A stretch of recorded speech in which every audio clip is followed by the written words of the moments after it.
Hey there, and welcome back to our Read Through the Bible in a Year series. Well, here we are, the end of week one. We're at week one, day 5. Hope your first week's worth of reading, it's brought you about halfway through the book of Genesis, has just been a wonderful time for you and God together, and I hope you've gotten a lot out of it. So let's look at our reading for today.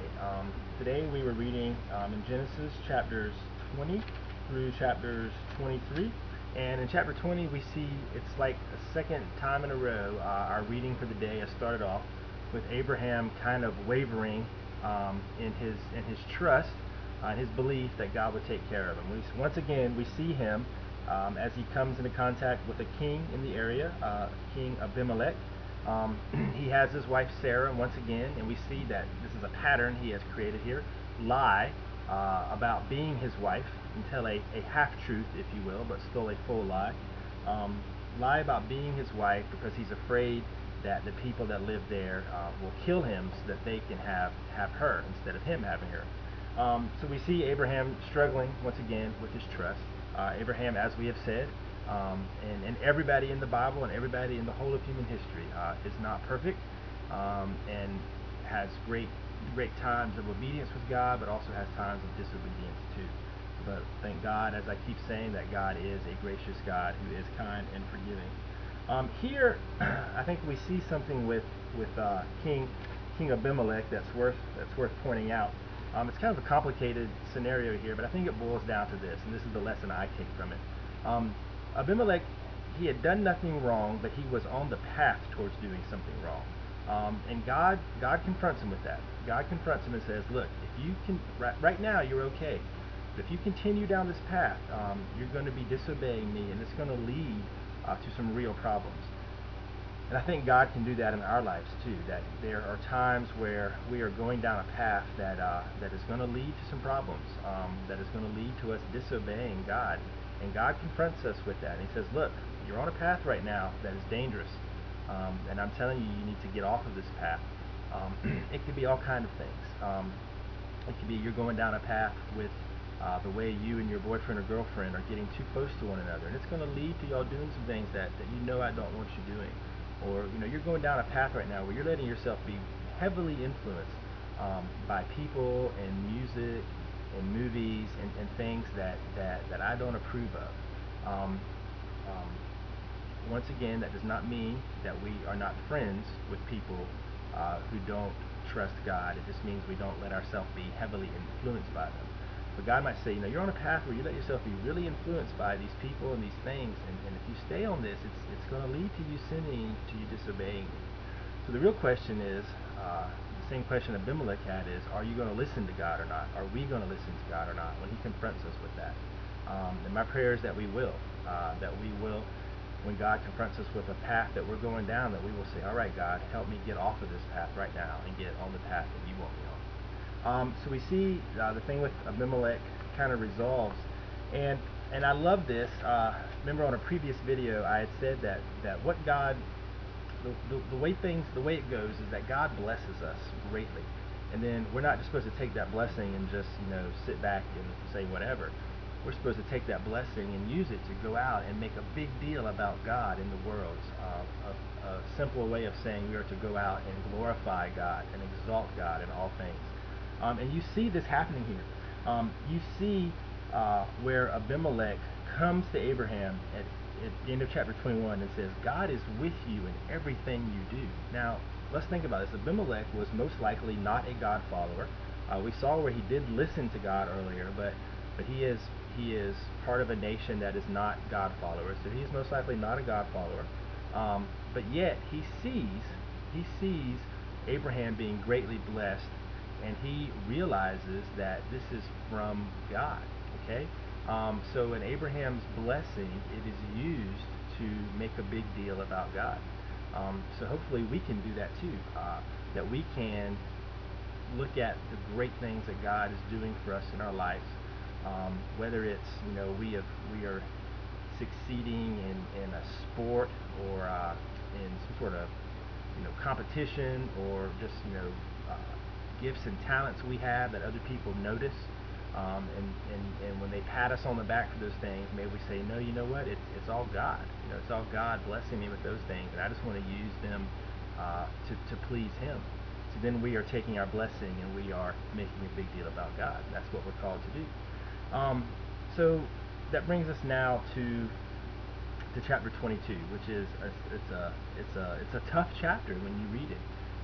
God calls Abraham to sacrifice his son Isaac, to basically sacrifice him as a burnt offering. We read this and we are probably kind of flabbergasted, astonished the first time we read this. What in the world is going on here? This is the promise. This is the promised one. This is the son who's going to kind of start the whole line of the descendants, and through them, Abraham would have a great nation and lots of descendants, and all peoples on earth would be blessed. And Isaac's kind of the first step in this. And here God is saying, what? I want you to offer your son up to me. I want you to go kill him. And here we see Abraham doesn't even waver. He obeys immediately. So there's something going on here, and I think it's this. And we get a clue where Abraham and his the servants and Isaac, they go to the place where God has told him to go to make the sacrifice. And Abraham takes Isaac, and they go away from the servants, and they say to the servants, says, "Stay here with the donkey while I and the boy go over there. We will worship, and then we will come back to you." So somehow Abraham is believing that Isaac is going to come back with him. And we're told, actually in the book of Hebrews, chapter 11, that Abraham, in Abraham's mind, it basically was like, what? God has made this promise, and God is going to keep his promise. So if God calls me to sacrifice him, then God's just going to bring him back to life. And that's some pretty strong faith. But I think what it boils down to, and the thing we can take out of it is Abraham totally believing God's promise. God made a promise about this boy Isaac, and now it seems like that promise is in jeopardy. But Abraham says, "No, I know God made this promise, and I totally commit to believing that." So do we totally commit to believing the promises of God? When God promises that He loves us, that He'll never leave us, that He cares for us, that we are made in His image, and that we are special, do we believe that, or do we let the circumstances of life and other people kind of speak into our lives and make us question that? Well, maybe I'm not very special. Maybe I am, the person that all these people say, and I'm no good. Maybe God doesn't love me. Maybe God doesn't care about me. Maybe God won't forgive me. We can't do that. We have to cling to those promises. God says He loves us. He says He cares for us. He says He has made us special. He says that He will forgive us if we ask for it. We have to trust those promises, just as Abraham trusted the promise about his son Isaac, and was willing to go all in on putting his faith and trust in God. One other thing I want to point out here, and just kind of end it for today, is that Isaac, I think it's probably safe to say that Isaac was the most important thing to Abraham. This was that promised child that was 25 years in the making with the promise. And I believe that his son Isaac meant more than anything to him. But yet God says to Abraham, He says, Abraham,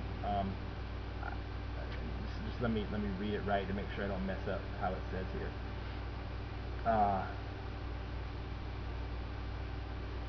He says, Abraham, I know that you have not withheld from me your son.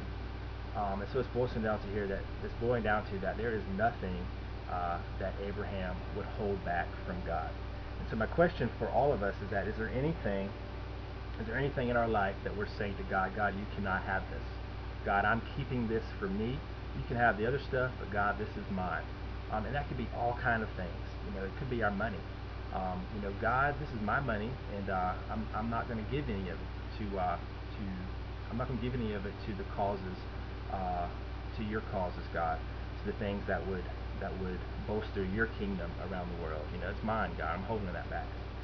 Maybe it's our time. God, I'll give you everything, but I'm not going to give you my summer. I'm not going to give you my summer vacation. I'm not going to give you my trip to the beach and go on a mission trip. That's mine, God. It could be a relationship that we're in that we know God does not approve of. God, I'll give you everything else. I'm not giving you this relationship, God. This is mine, and I'm keeping it. It could be an attitude. God, I'll give you everything, but love my enemies.